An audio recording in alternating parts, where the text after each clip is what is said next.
Welcome, Letchworth Detectives. I'm Conrad. I'm an outdoor educator with the New York State Office of Parks, Recreation, and Historic Preservation at Letchworth State Park, and today I have a mystery for you. I'm at the Pioneer Cemetery in Letchworth State Park. I think we can use a couple history tricks to figure out who is buried here and maybe even a little bit of what their lives may have been like long, long ago. First thing a lot of folks notice when they see this cemetery is how skinny and small a lot of the headstones are.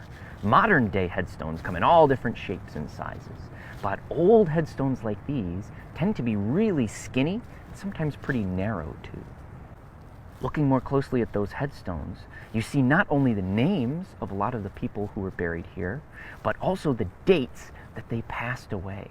That can be really important information, especially if the headstone also happens to show how old they were when they did pass away.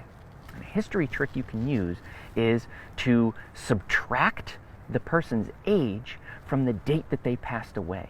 That gives you that person's birth year. And once you have their birth year, you can add any number to figure out what date a certain person would have been a certain age. For example, this headstone for Anthony Davis says that Mr. Davis passed away in 1891.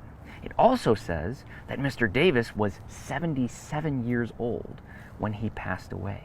So, if you subtract 77 from 1891, you get 1814. If you wanted to know when Mr. Davis was 16 years old, all you have to do is add 16 to the year 1814. And you get the year 1830. So Mr. Davis would have been 16 years old in the year 1830. In the year 1830, this county of New York State, Wyoming County, wasn't even called Wyoming County yet. The borders for New York had been drawn in the late 1700s. Many counties out in this part of western New York were not named under their current names. These were what Americans would have considered frontier towns. This would have been what Americans would think of as wilderness. But of course, this area was already settled and had been for hundreds of years by the Seneca Nation. The Seneca had farms and villages throughout this area, including the Gardow area. And in 1830, Mary Jemison, a very famous woman of Irish descent who was adopted into the Seneca Nation, was still living in the Gardow area. And she wouldn't leave until 1831. But this history trick doesn't just work in Letchworth State Park. You can find a public cemetery in your neighborhood. If you happen to be from the Buffalo area, Forest Lawn Cemetery has a lot of historic figures buried there. In fact, that's where William Pryor Letchworth, who donated the land to make Letchworth State Park possible, is buried at Forest Lawn. You'll be able to find his headstone, which is a flat piece of stone which was quarried from the Middle Falls here in Letchworth State Park. If you really want to put your Letchworth detective skills to the test, come find the Pioneer Cemetery here in Letchworth State Park.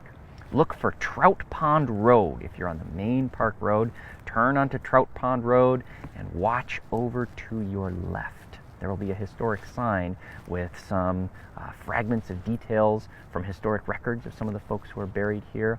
You can come and look at these headstones up close yourself. Well, thank you so much for joining me for today's Letchworth Mystery. If you have any questions about the Pioneer Cemetery or other Letchworth State Park history, please put a comment in the comment section below the video. Share this video with your friends to put their Letchworth detective skills to the test. And as always, like Letchworth State Park's Facebook page to stay tuned for more Letchworth Mysteries.